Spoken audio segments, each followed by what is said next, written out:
welcome back to Intel Extreme Masters Cologne Day 1 coverage by Gambit. And this time I'm with Alex Sich, our captain. So Alex, what is your mindset going into this tournament? So I think that our mindset is okay. We're going to try really hard and we will try to win. And I think that we're pretty much prepared. And I'm not sure about C9 and Fnatic because Fnatic started preparing really late. So I think that we got some chances of winning, really good chances. I want to take you back to the Season 3 World Championship. You're playing group stage games and there is that one guy in the audience shouting, Alex, Ganja. Did you actually hear him while you were playing or when you were watching the VODs? Actually, when I watched the VODs, I have seen him, I have heard him crying, but when we were playing, we didn't hear because we were fully focused on the game. Mm-hmm. And well, with Season 3 being over, what is your opinion about your performance throughout the circuit? So as for myself, my performance was okay. I think that I could play some games better, but still overall I played good. And as for a team, I think that we could do better, at least take third, fourth place, but still our performance was much better than expected. So I think that we got really good chances of getting through, but whatever, the best team won there. And what do you think is going to be the biggest improvement for you as a team with Edward coming back?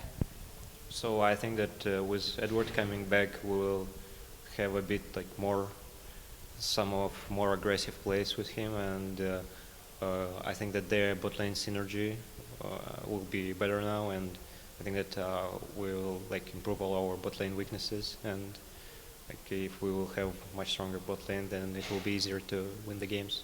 Mm-hmm. Well, I know that you're following championships all around the world, Korea, North America, etc. And well, on the current patch 3.13, hello Sharks, there are plenty of new champions that weren't used the Season 3 World Championships, like Syndra, Olaf, Shyvana. What do you think about mid lane champions that are currently picked? So the Syndra is banned from this championship as well as Olaf. As for the other champions, I think that there are a lot of different play styles and different champions that are played, but mostly there are usual heroes that are used like Orianna, Gragas and Nidalee, because everyone can play it and they're all pretty safe and very strong in lane. And there are some unusual heroes like Riven, Kha'Zix, but they're not used that much. So actually I think that there are a lot of champions, and that depends on what you want with your team and what your goal is and what is your play style.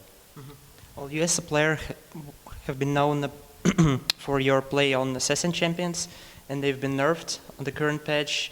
Do you think that will make your performance worse, or did you manage to master popular picks in the current patch? So I played different champions. I got some new champions in my pool that are really good.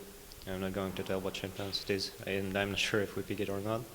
So as for the usual champions, I still can play Orianna decent. I can play Nidalee, and I think that depending, there will be not that much games, so we will see what champions I will take. And still, in the next patch, most of the current meta heroes are getting nerfed too, I think. So I should do good this tournament. Well, during your break, you were desperately trying to reach Challenger before the end of the season, and you unfortunately failed. You missed. You had to play one more game potentially to qualify for Challenger. And how does it feel not being able to make it, even though it was I don't know, for all the spectators watching, it was a brilliant show. So actually I thought that I will be able to take it, but my MMR was still pretty low, and when I was starting the games early in the day, and I've got a lot of problems. More viewers were watching me, more people wanted to troll me, but still this was more adrenaline rush and everything, and I was just having fun overall doing it. So I wasn't that upset without reaching the goal, but because I got much more fun doing it than actually reaching the goal. And after that, I still got the border from 5 versus 5, though Riot was telling that solo queue border will be only for solo queue. So I wasn't that much upset the next day. The only thing, I was really tired after that. So, I was just relaxing like 1 or 2 days because I was just off. Well, yeah, as far as I remember, you were playing for like 15 hours in a row, having slept only for 3 hours. But like on a usual day, how many hours do you try to practice? And what's the optimal amount of time you should play during the day? So I'm trying to play as much as possible, but lately I was trying to, before the tournament, I was trying to relax more and get in a good moral shape. So I was mostly playing only 5 versus 5 practices because the new patch came and I didn't have, and I needed to fix some problems at home. So I was playing only 5 versus 5. So we were playing around 6 to 8 hours a day because it is 3.14 on the live, and on the tournament realm it's still 3.13 that we're playing. So there was no much reason of playing solo queue because it's much of different game, and even if I can practice some mechanics of heroes, but still it won't be the same as playing 3.13 because of trinket wards and because of different vision wards and no oracles and everything. So, but I think that practicing from 6 to 8 hours a day with the team is pretty much enough. You need couple of hours more in solo queue to get in a good shape before practicing as team, and maybe practicing some heroes that you're still not sure in and you just want to get the mechanics of them. Well, in a couple of hours from now, you're gonna face probably for the first time a Russian team in a LAN tournament. And when I spoke to Edward, he told that the player to watch is Fomko, who is your lane opponent. And what do you make of this team and Fomko as a player? So, as far as I know, Nixar is more like the star player of the team than Fomko, but Fomko is some kind of the supportive mid player, so he's stable. At least what he's doing in team. In solo queue, he is more just trying to do more crazy stuff like picking queen.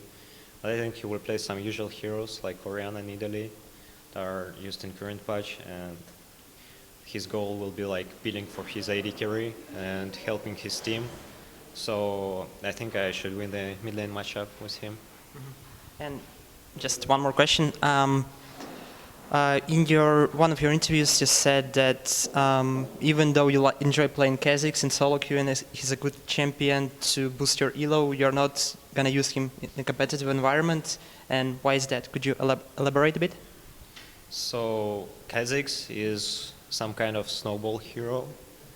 I got some builds with him to do more farm style, so we are not that much related on the snowball, but still you're snowballing from farm. And if people, for example, swap you 2v1 mid, or they pick some counter matchup, or something goes wrong in game, it's really hard to come back with Kha'Zix and do anything in game at all.